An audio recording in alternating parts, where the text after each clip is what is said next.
scent is often linked to memory. You might smell something that is pleasant to you, and you immediately feel a sense of happiness, despite the fact that you might not be able to pinpoint the memory associated to it. Dr. David Tomasi is a psychologist who studied the reduction of stress in patients using OVR technology. If you are aware that the body feels better, the body will secrete those very chemicals you need to make yourself feel better. Welcome back. The metaverse allows people to see virtual worlds, but what if you could feel them or even smell them? Turns out that technology already exists and is having some real-world effects. NBC News correspondent Gotti Schwartz explains. The metaverse today is still just an idea, starting to take shape with games like Roblox or Meta's Horizon Worlds, giving us glimpses of what virtual spaces where people can interact via avatars would look like. Hey, hi, I'm Gotti. The olfactory bulb is one of the most fascinating areas in our brain. And the fact that the scent is so much linked to memory is what makes it so important for mental health. In other words, sensing something using olfaction means that you're being brought back to a specific state of mind, regardless of how much thought you put into it. For instance, you might smell something that is pleasant to you, and you immediately feel a sense of happiness, despite the fact that you might not be able to pinpoint the memory associated to it.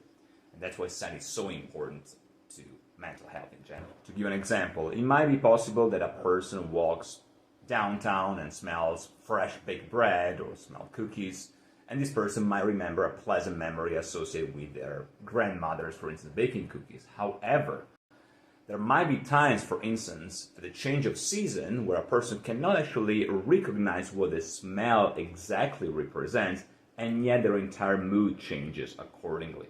Now, this, of course, happens both for pleasant scents and for unpleasant scents. And so the positive element is that using scent, we can override our intrinsic tendency to overanalyze things, to ruminate on things, and so to become our worst enemy, because we've been brought to a place of happiness and peace.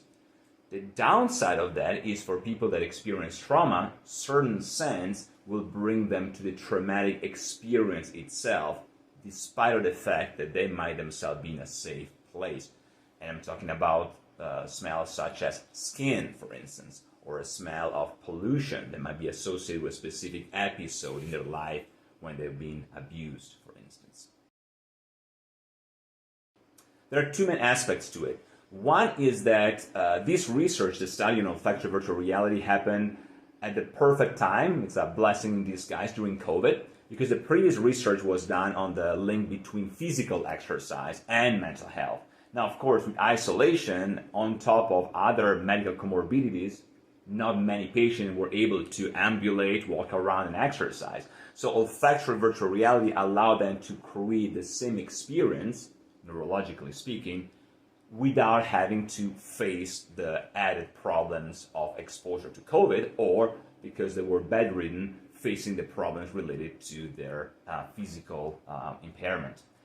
And so they had both the ability to recognize these benefits through scent, as well as associating the scent, the olfaction part, to the virtual environment. So we wanted to start in a very sensitive, from a clinical perspective, element. And this means that we want to work not on specific diagnosis, but on specific problems. For instance, stress, anxiety, pain.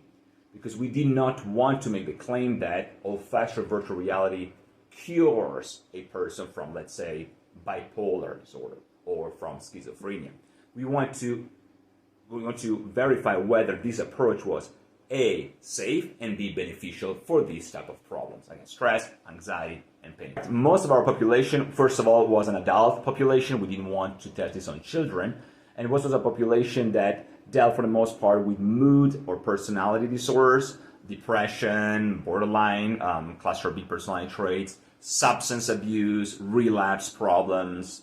So yes, the answer will be yes. And the fact that this was a very sensitive population also made us understand the applicability of olfactory virtual reality in the general population. Because if it's safe for individuals that were at higher, at increased risk for relapse, for instance, for other traumatic experience, then we could make the claim that the inference for the general population would be clinically justified. The first thing we want to approach was to make sure that the person experiencing benefits from OVR was aware of the benefits. What do I mean by that? Well, we could have collected only patient vitals and monitored the heart rate, oxygenation level, cortisol level, as well as doing some brain imaging research. But the missing link is whether the person is aware that something is changing. So we decided to work on questionnaires, self-administered questionnaire surveys, in which the patient was asked to complete a pre-olfactory virtual reality experience, an immediate survey right after experience, and then a 1 to 3 hours post experience to see how long the effect will last. And why is that? Well, the main clinical reason is that if you are aware that the body feels better, the body will secrete those very chemicals you need to make yourself feel better. So it's a positive loop. So the more aware you are of the fact you're feeling better, the better you're going to feel. And the results were extremely positive throughout the experience in all the population, in all these areas. One thing I need to specify is that by pain, we mean both physical as well as emotional pain, including trauma. And the fact that those surveys were self-administered, or rather completed in the moment by the patient, means that they had the best way to describe how they feel, rather than focusing only on external scales. Now, we did have numbers, of course. We ran our statistical analysis on Likert scale 1 to 10. And in all the results, we could see a very significant decrease in stress and anxiety and pain perception. First of all, there's a lot of stigma about mental health and substance abuse. It's not the same as asking a physician to get help with, physical injury. And so the fact that in many cases, the olfactory technology itself, the OVR piece itself, it's almost perceived like a video game, removes some of the stigma. So people are more prone to actually experience that. And by default, eventually they will be more prone to seek out other forms of therapy, which means two things. The first one is that the great thing about olfactory virtual reality is that it shows that something is possible without you doing anything about it. To give you an example, how would you know that love exists if you never fell in love, if you never experienced love? Now, I can tell you, I can give you a whole lecture about philosophy of love, but if you didn't experience, that doesn't really cut it. Versus if you experience that, you don't need any explanation, you know it. So what olfactory virtual reality does, it creates this scenario, neurologically speaking, so that the body feels, well, this feels good. I guess this is possible. Okay, so, and that's the first thing that starts to create a switch. The second thing is that we, of course, will never claim that olfactory virtual reality replaces psychotherapy. Of course not. But once you're more prone, then your heart and your mind is open to us actually talking to you about certain things. So it's a win-win situation. What about what it could feel like, what in technology speak is called haptics? At Carnegie Mellon's Future Interfaces Research Lab, the name of the game is simple. Trick your brain into thinking you're touching, feeling, and interacting with things that aren't really there with as little hardware as possible. Whoa, hold on. And a good place to start is with the sensitive nerve endings in your lips. Whoa, what the? It's raining on my lips. What is going on? The receptors on your lips are feeling the acoustic pressure from the ultrasound speakers. Acoustic pressure from Yes. speakers? You're touching my lips with sound? Yes, with sound. Do you want to try the other demos first? Another prototype, a puppet-like glove that lets you feel statues that aren't there. Hello, Mr. Lion. Yeah, there you go. Whoa. I can feel the contours of his face. Or a programming trick that makes you think your finger is touching a button instead of the back of your hand. Now my spatial awareness is like, okay, so here are my hands, and it's right in the soft spot, which kind of feels like a button. Exactly. So we're leveraging different parts of the body that could be repurposed for different objects. So you can actually kind of believe that there's something there for you to press. First thing first, without spending hours on neuroscience here, there are two main parts of the brain involved. And just to use layman terms, one is the outside, one's in the inside. The outside is the cortex, and the other one is the limbic system inside. Okay, there are tons of different ways to describe it, but for now, let's focus on that. What happens is that in all our responses, whether we see something, hear something, interact with someone pleasantly or not, you have two main pathways. One pathway is driven by emotions, and the other one by thoughts. Okay, oversimplifying things.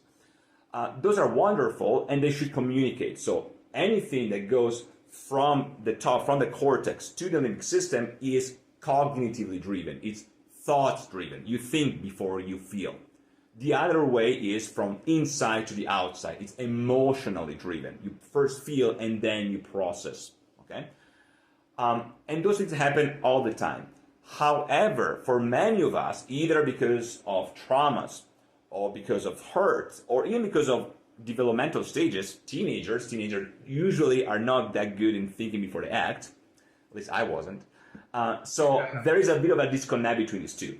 It's as if they were speaking two different languages.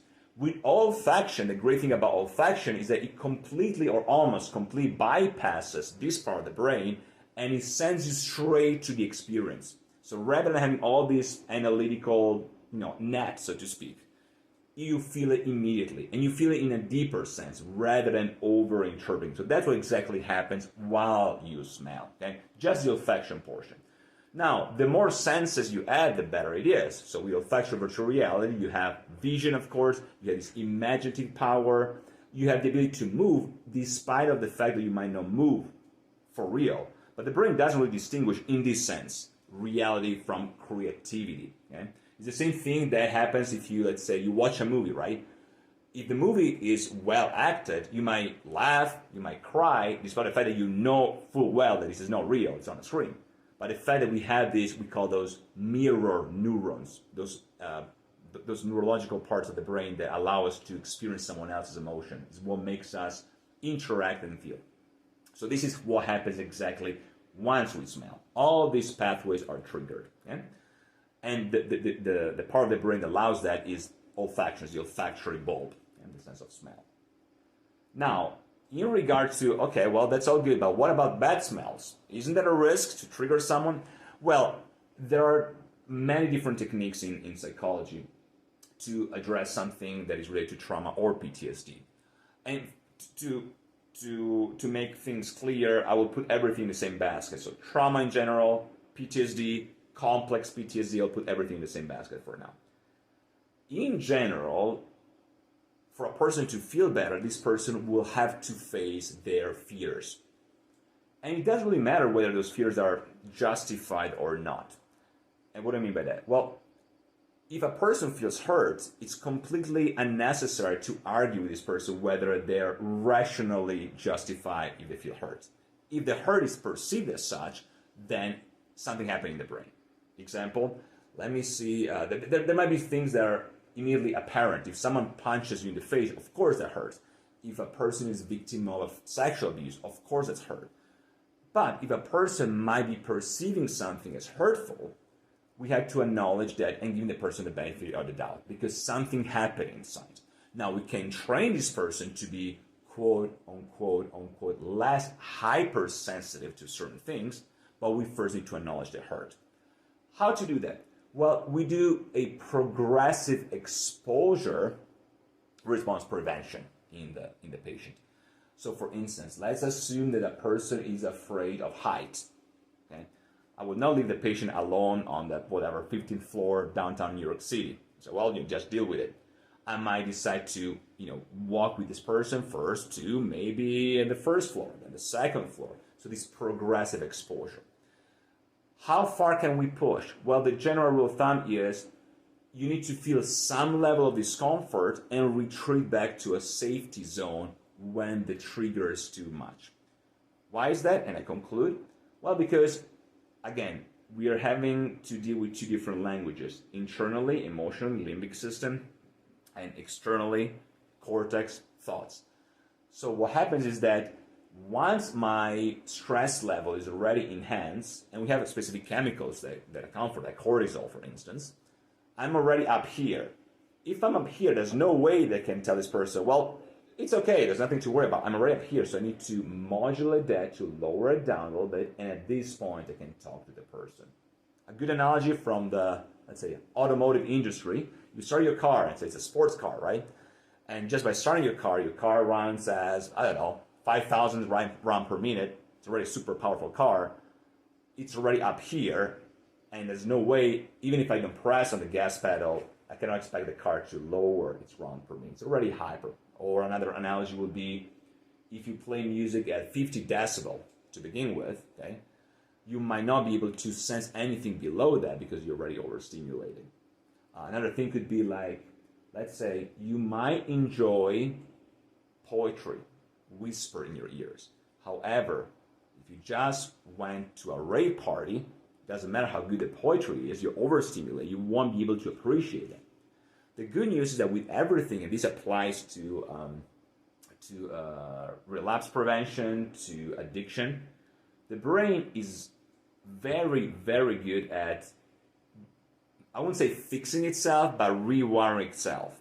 So, as long as a person, a therapist, or technology like virtual reality is able to show you that breaks are possible, then you can achieve that. For instance, let's assume, and I conclude, sorry. No worries. Let's assume that you're addicted to, let's say, sugar, okay? Fake sugars. Okay? You eat a lot of junk food, sweet junk food all the time. I come to you with an organic, locally sourced apple. All right? You might be grateful to me, but it doesn't really cut it. You know, it's like, well, yeah, it's an apple. You know, it's not really that sweet. But then if you quit all sugars, within 48 to 72 hours, the same apple would taste 20% more sweet to you. You will actually enjoy it. So, and notice what happens here is the brain that changes its perception. It's not me trying to convince you that the apple is good for you. The apple starts to feel and taste better. Same thing with all type of exposure. So if you have a trauma or if you have addiction, you need to find this peace, safety zone where you're not overstimulated to the point you cannot listen to me, but you're also not understimulated when you feel that there's nothing else you can do. You are in this kind of safe zone.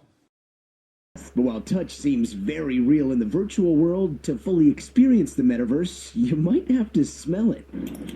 So this is a very sweet earthy note that we use for our forest formulation. OVR technology in Vermont is developing ways to get a whiff of that woodsy forest or salty ocean breeze. Our sense of smell is influencing what we think, what we feel, how we behave, and even who we love. CEO Aaron Wisniewski wants a virtual reality with a real-world impact. I deal with major depressive disorder and anxiety and substance abuse. Like for Mike, a patient at River Rock Treatment Center who says being able to smell has been helpful. If there's a strong emotion that you're having, if you can just change what you're seeing, smelling, and hearing very quickly, I think that'll change your mood pretty fast as well. So as scientists, we always give you the same answer. We base our opinion on what we observe, of course. We should at least, base our opinion on what we observe. So, of course, with every study, more research is always needed because we want to make sure that whatever we found for this research can be extrapolated and adapted to a broader pool of subjects. But in terms of safety, I cannot see any major issues to the application of that. The major issue is related to everything else, technology or screen-based. We don't want to substitute reality for a virtual reality. We shouldn't do that in any case. And that will be my major caveats or my major descriptor on that. In terms of therapy, this will take hours to explain. Not because because it's a complex thing to share, but because there's a lot of examples. But in general, in the US, most of the approaches that we do in mental health, in psychology, psychotherapy, are approaches that are based, for the most part, on behaviorism. What do I mean by that? Well, the tendency we have, the philosophical cornerstone of what we do, is to believe that most of what makes us human is what we observe, our behavior. Okay. What does it mean that we are our behavior? Well, for instance, let's say I met you, right? I cannot say anything about you. The only thing I can make a judgment is how you present yourself, the vitality, and how you interact with me. So your thoughts pretty much filter through the words you're sharing with me and your posture, your tone of voice. That's all I can say. There are other forms of therapy that deal with, let's say, subconscious, preconscious motives, with theory of dreams, with some level of archetypes interpretation. Think about Jung or Rank or Freud or Adler or Adler's, all those figures that are not as popular, at least not in an inpatient psychiatry unit environment in the US. There are good reasons for that, because everything that deals with subconscious motives need to, first of all, it's hard to do it in a group therapy session, and it's hard to do it in the context of this technology, and also it takes much longer. So for someone who has the need of getting help in a brief, short period of time for stress or for addiction, working on behavior is better. However, the good news about this technology is that it opens the door to more integrated, holistic, complementary even forms of therapy that we desperately need in this country. And they're also cheaper, because one of the things that we also struggle in our system in the US is the immense costs for mental health. Pharmacologically speaking, as well as neurologically speaking, I'm talking about ECT, I'm talking about neuroimaging, and to some minor extent psychotherapeutically speaking. So the good news is that our therapy is already good, but it could benefit from more holistic approaches, as long, and I really want to stress it, as long as they are scientifically based, which we're trying to do here. That's because scent is often linked to memory. You might smell something that is pleasant to you, and you immediately feel a sense of happiness, despite the fact that you might not be able to pinpoint the memory associated to it. Dr. David Tomasi is a psychologist who studied the reduction of stress in patients using OVR technology. If you are aware that the body feels better, the body will secrete those very chemicals you need to make yourself feel better. Back in Pittsburgh, one of the most mind-blowing innovations envisions a VR future without the headset. If I go like this, I can feel all the ridges on my finger. Yeah, so this is the magic of surface haptics. What? We're actually adhering your finger to the screen a little bit more, so we're kind of grabbing onto your finger. Wait, what? Yeah, so it's a special glass that we kind of developed in a special touch panel, but it actually pulls when you go over these special sections. All right, hold on. You hold this. You hold the camera here, okay? Because you're not going to believe this. Wild, right? Whoa. Nothing here. Nothing here. Beard. My finger knows there's a beard. I can't describe it, but it feels very, very similar. Like my finger is literally tricked into thinking that I'm touching a scruffy beard. Virtual worlds that you have to see, smell, and feel to believe. Thanks for watching our YouTube channel. Follow today's top stories and breaking news by downloading the NBC News app.